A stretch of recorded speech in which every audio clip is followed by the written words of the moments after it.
시청자 여러분 안녕하십니까. 샤르의 무기고로 다시 돌아왔습니다.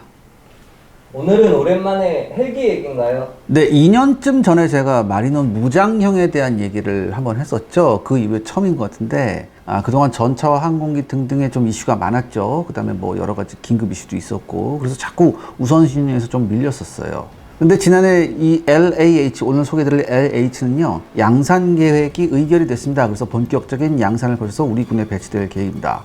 우리가 개발한 모든 무기체계가 그렇듯 LAH 역시 숱한 우여곡절 끝에 탄생한 소형 무장 헬기입니다.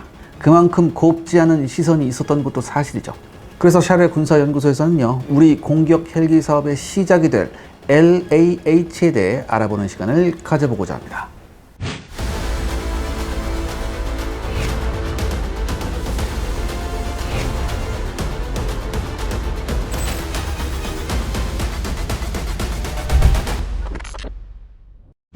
네, 한국 육군이 아직까지 운용 중인 MD-500 계열 기종은요, 1976년에 면허 생산이 시작된 모델입니다.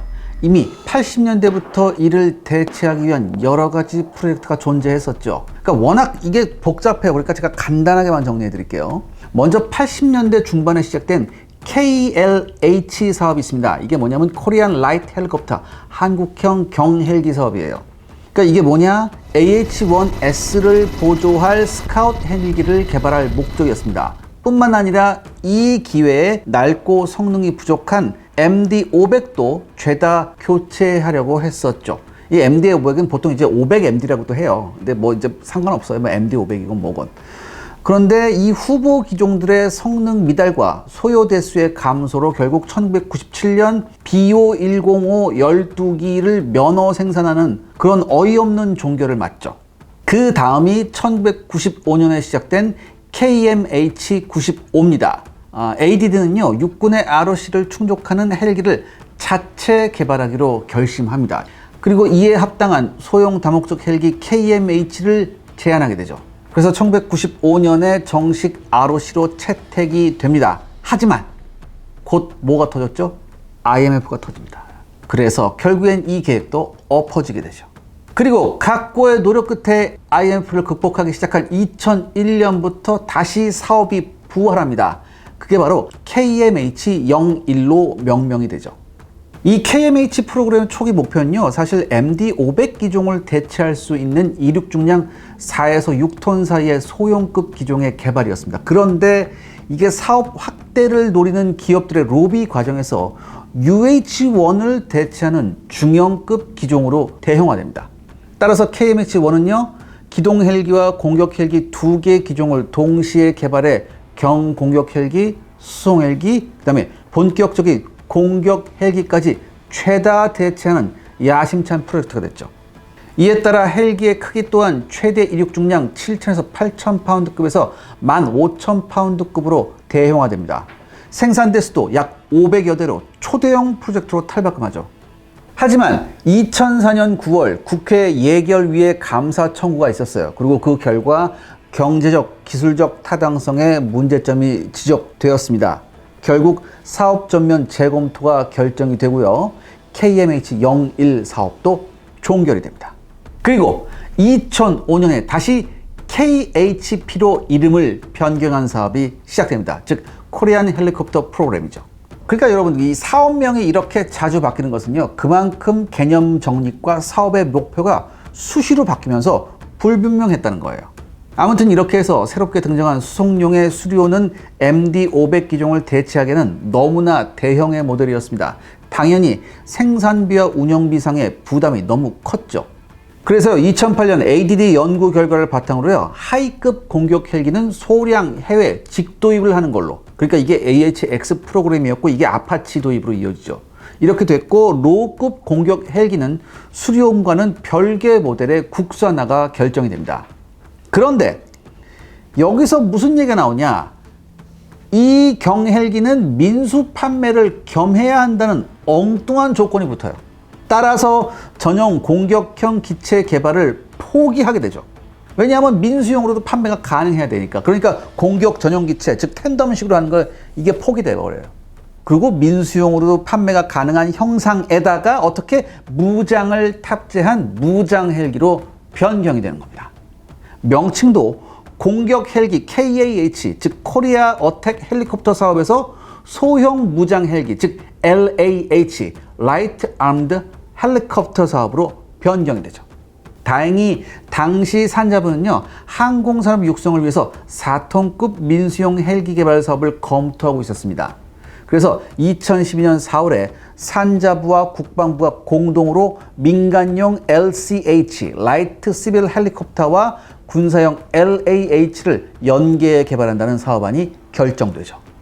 그래서 헬기를 직접 개발하나요? 육군은 LAH를 통해서요, 노후화된 MD-500과 BO-105 그리고 AH-1S 일부를 LAH로 대체할 계획이었습니다. 그러니까 이제 MD-500이나 BO-105 그다음에 코브라 이거 기종 모두가 노후화가 굉장히 심각해요. 그래서 가능한 빠른 시간 안에 대체할 필요가 있었죠.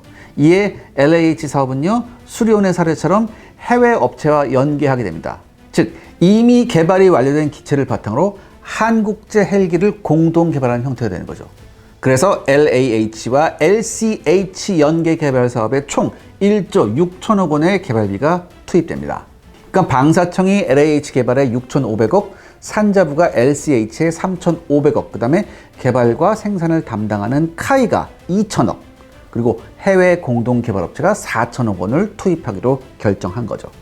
후보 기종은 시코로스키사의 S76과 벨의 벨 430, 그리고 아우구스타 웨스트랜드의 AW169, 그리고 에어버스 헬리콥터사의 H155B1, 보통 이게 EC155라고 부르는데 이게 참여하게 됐죠. 이 중에 미국제 모델은 기술 전수와 향후 마케팅 권리 이전에 문제가 있어서 제외가 됩니다. 그 후에 유럽 업체들이 경쟁한 끝에 2015년 3월 16일에 에어버스 헬리콥터사의 H155B1 모델이 선정이 되죠. 이 에어버스 헬리콥터사는요, 선정된 이후 2015년 6월에 H155의 이 헬기 생산 라인을 통째로 카이에 넘기는 계약을 체결합니다. 그 결과 에어버스 헬리콥터사가 지불해야 하는 공동개발 분담금 4천억 원이 탕감되죠. 그러니까 여기까지 들어보면 에어버스사가 통 큰 양보를 한 것처럼 보이죠. 그런데요, 실상 이 H155 기종은요, 아우구스타 웨스트랜드사의 AW139와의 경쟁에서 실패한 기종이에요. 이미 2018년에 생산을 중단할 계획이라는 발표가 있었거든요. 그러니까 이미 세계 소형급 헬기 시장은요, 4.5톤급에서 6톤급으로 재편되고 있었습니다. 이에 에어버스사 역시 안 팔리는 4.5톤급 H155B1 모델을 대신한 6톤급 H160 기종을 개발했습니다. 결국 에어버스 입장에서는요, 생산이 중단된 모델과 생산 라인을 판매해서 막대한 이익을 거두면 물론 소수 남아있는 4.5톤급 헬기 수요를 LCH로 충족시킬 수 있게 되었어요. 그야말로 꼭 먹고 알 먹고였죠. 솔직히 당시 산자부가 LCH를 개발해서 해외에 총 600여 대를 판매하겠다는 장밋빛 사업 계획이 있었거든요. 그런데 전 세계 이제 경헬기 사업이 어떻게 들어갈지 전혀 예측을 못한 채 이렇게 했다는 얘기죠. 그러니까 얼마나 이게 야무진 착각이었는지를 보여주는 겁니다. 이거 그러면 우리가 당한 거 아닌가요? 그런데요, 사실 이걸 우리가 꼭 당했다고 하기도 좀 애매해요. 왜냐하면 이 고정익 항공기의 경우는요, 우리는 1980년대부터 개발해서 1991년도 초도 비행에 성공한 KT-1부터 시작해 비교적 순차적으로 단계별로 항공기를 개발했습니다. 그래서 T-50, 그 다음에 FA-50, 그 다음에 KF-21까지 이르렀죠. 그리고 T-50은 아시다시피 록히드 마틴과 공동 개발을 했습니다. 그러니까 여러분들, 항공산업 후발주로서 불가피한 부분이었죠. 아무튼 우리는 이런 지난한 과정을 거치면서 오늘날 KF-21에 도달한 겁니다. 그런데요, 당시 우리는 회전익기에 대한 기술력이 전혀 없었던 상태예요. 1970년대와 80년대 대한항공이 MD-500을 면허 생산했지만 이건 그야말로 단순 조립이었습니다. 헬기 제작의 노하우를 습득할 수 있는 처지가 아니었어요. 이런 상황에서 급증하는 헬기 수요와 나날이 노후화되는 각종 헬기를 대체하기 위해 국산 헬기를 개발하기 위한 선택은 단 하나였습니다. 바로 외국 업체와 협력을 해서 개발하는 거죠. 이것은요, 모든 항공기 후발주자들의 숙명입니다. 별다른 뾰족한 방법이 없어요. 더욱이 2000년대가 돼서야 뒤늦게 겨우 개념 정립을 해서 헬기 사업을 시작했는데 더욱더 다른 선택의 여지가 없죠. 일각에서는 해외 업체에서 단종시킨 헬기와 생산 라인을 들여왔다고 비판을 했지만 여기에는 일장일단이 있습니다. 아무래도 개발한 지 좀 오래된 기체라서 최신 트렌드의 기체가 아닌 것은 사실입니다. 특히 체급의 한계가 분명하고요. 본격적인 공격 헬기가 아닌 무장 헬기로 만족해야 했죠. 그런데요, 이것도 있습니다. 이게 신규 개발이 아니기 때문에 개발 리스크를 확 줄일 수 있었어요. 그 다음에 생산 라인을 통째로 들여왔기 때문에 단순 조립이 아닌 헬기에 대한 근본적인 이해가 가능하다는 점도 역시 무시할 수 없는 장점이었습니다. 더욱이 LAH 입찰 경쟁사 중에서 우리가 요구한 수준의 기술 수출을 제시한 업체는 유로콥터 외에는 없었습니다. 그러니까 여러분들 장단점을 떠나서 제가 거듭 말씀드리지만 유일한 선택지였어요. LAH가 공격 헬기가 아닌 무장 헬기라고 하는데 무장 헬기는 뭔가요?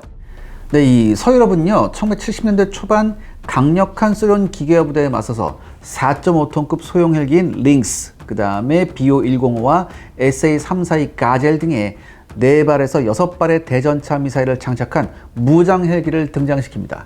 일단 범용 헬기에 무장을 탑재한 거예요. 그리고 미국을 중심으로 H-1 코브라 계열의 전문적인 대전차 공격 헬기를 배치하기 시작했죠. 그러니까 애초에 공격 전용으로 나온 공격 헬기가 범용 헬기 기반인 무장 헬기보다 공격 능력이 뛰어난 것은 사실입니다. 아무튼 이들 무장 및 공격 헬기는요 30m 이하의 저고도 기동이 가능하면 물론 산악지형이나 구릉, 수풀에 숨어서 대전차 미사일을 발사한 이후 재빨리 회피하는 전술을 사용했습니다. 그리고 무장 헬기가 발사하는 토우나 HOT 대전차 미사일의 사거리는요 대략 4에서 5km에 이르러서요 지상군이 보유한 대공화기 사거리를 모두 벗어났죠. 그리고 자신을 거의 노출시키지 않으므로 전차는 공격을 당한 이후에야 그 존재를 알 수 있었습니다. 문제는 이런 헬기들의 사격 통제 장치가 부실한 경우가 많아서요 대전차 미사일의 사거리 이점을 충분히 살리지 못할 경우가 많았습니다. 이 문제는요 무장 헬기뿐만 아니라 H-1S 코브라의 고질적인 문제이기도 했죠. 그래도 무장 헬기는 오랜 기간 천적이 없었습니다. 왜냐하면 대량으로 배치된 러시아의 SA-16 계열이나 스팅거 미사일, 그 다음에 한국의 신궁 지대공 미사일로도 30m 이하의 저공으로 비행하는 헬기는 러건이 안 됐어요. 그러다가 2000년대 초반에 개발된 스팅어 핌 92C RMP, 그 다음에 2015년에 등장한 9K333 베르바 이후부터 자외선 파장 대역 시커를 추가해 요격이 가능해졌습니다. 그러니까 이렇게 물어보시는 분들도 있을 거예요. 아니 그러면 전투기로 잡으면 될 거 아닌가 이렇게 말씀하시는 분들도 계신데 여러분들 이런 이 제트기는요 도플러 레이더를 활용해서 저공에서 비행하는 헬기를 탐지할 수는 있습니다. 그리고 2010년 이후에 등장한 표적 탐지 장치가 크게 개선된 AIM 120C5 버전부터 요격이 가능해요. 그리고 적외선 유도형 단거리 미사일 중에는요 AIM 9X 이후 버전이 가능합니다. 하지만 그나마 잘 록온이 안 되는 걸로 알려져 있어요. 그러니까 오죽했으면 1990년 걸프전 당시에 F-15E는요 이라크군 BO-105를 발견했지만 공격이 원활치 않자 결국 레이저 유도 폭탄을 BO-105 헬기 주변에 투하시켜서 격추한 바 있습니다. 그리고요 여러분들 한국 육군 기계부대는요 워게임 과정 중에 저공으로 침투하는 적의 무장 및 대전차 헬기에 너무나 큰 피해를 입은 바 있습니다. 그래서 보병 전투차에 사거리 4000m급 40mm 기관포와 공중 폭발탄을 장착할 것을 요구했죠. 이것이 바로 한국 육군 K-21 보병 전투차에 40mm 중기관포가 장착된 배경입니다. 시청자 여러분들의 구독과 좋아요는 영상 제작에 정말 큰 도움이 됩니다. 여러분들 부탁드리겠습니다. 구독과 좋아요. 그러면 무장 헬기도 나름 역할을 할 수 있다는 거네요. 그런데요, 이런 무장 헬기의 한계점을 여실히 드러내는 사건이 발생합니다. 미 육군의 OH-58 카이오와 무장 헬기가 아프가니스탄과 이라크 전장에서 대량으로 손실되는 사건이 발생했죠. 이유는 부족한 방어력과 함께 제한된 공격거리가 큰 영향을 미쳤습니다. 이 OH-58 카이오와는요 7.62mm급 탄에 대해 조종사를 보호하기 위한 방탄 좌석 및 측면 방탄판만을 갖추고 있었어요. 그래서 정면이나 하부에서 날아온 총탄에 굉장히 취약했습니다. 특히나 이 엔진 구동 계통도요, 이 총탄에 굉장히 취약했었습니다. 또한 지상군이 시가전이나 기타 게릴라전 상황에서 지원을 요청할 경우 OH-58 카이와는요, AGM-114 헬파이어나 GAU-19 12.7mm 중기관총 포드 혹은 GAL-17 7.62mm 경기관총 포드를 사용해 지원을 했습니다. 그런데 여러분들, 이 무장들 중에서 AGM-114 헬파이어는요, 사거리가 8km나 되지만 반능동 레이저 유도 특성상 OH-58 카이오와에 장착된 TADS, 즉 목표 추적 시스템을 사용해서 탐지된 표적에 대해서만 유도가 가능해요. 그러니까 여러분들, 이게 무슨 얘기냐? 통상적으로요, 이 TADS의 탐지 거리는 상당히 멀어요. 하지만 아군과 적군이 섞여 있는 혼란한 시가전 및 대게릴라전 상황에서는요, 충분히 접근해서 전장 상황을 파악할 필요가 있었습니다. 무엇보다 헬파이어에 탑재된 성형 자격탄은요, 근접한 아군에게까지 큰 피해를 입힐 수 있었습니다. 따라서 아군과 적군이 충분히 분리된 상황이 아니라면 함부로 헬파이어를 발사하기가 어려웠습니다. 결국 많은 OH-58 카이오와가 근접해서 유효 사거리 1800m의 GAU-19 12.7mm 중기관총 포드 혹은 유효 사거리 1200m의 GAU-17 7.62mm 경기관총 포드를 사용해 아군을 지원할 수밖에 없었죠. 그리고 이런 시가전 상황에서 게릴라들은 도시 여러 장소에 숨어서 OH-58 카이오를 상대로 AK-47이나 PKM 경기관총, 심지어 RPG-7을 발사했습니다. 이 중 RPG-7이 가장 위협적이었지만 명중률이 낮았고요. 실제 가장 큰 피해를 입힌 것은요, PKM과 같은 7.62mm급 경기관총이었어요. 아프가니스탄 전장에서는 탈레반과 알카에다가 과거 소련군 헬기를 상대로 전투한 경험을 살려서 12.7mm부터 14.5mm 중기관총까지 동원해 사격을 실시했습니다. OH-58 카이오와 같은 경량 헬기의 피해가 아주 막심했어요. 오죽했으면 야전부대에서 OH-58을 의회 명예훈장 제조기라는 별명으로 호칭할 정도였습니다. 왜냐하면 이거 타다가 전사하면요, 의회 명예훈장이 나왔거든요. 이와 비교해 AH-64 아파치나 해병대의 H-1W 코브라 같은 공격 헬기는 사거리 2500m 이상의 20에서 30mm 중기관포를 갖추고 있어 비교적 원거리에서 화력 지원이 가능했습니다. 그리고 방어력 자체가 7.62mm급 기관총탄에 대해서는 거의 완벽했습니다.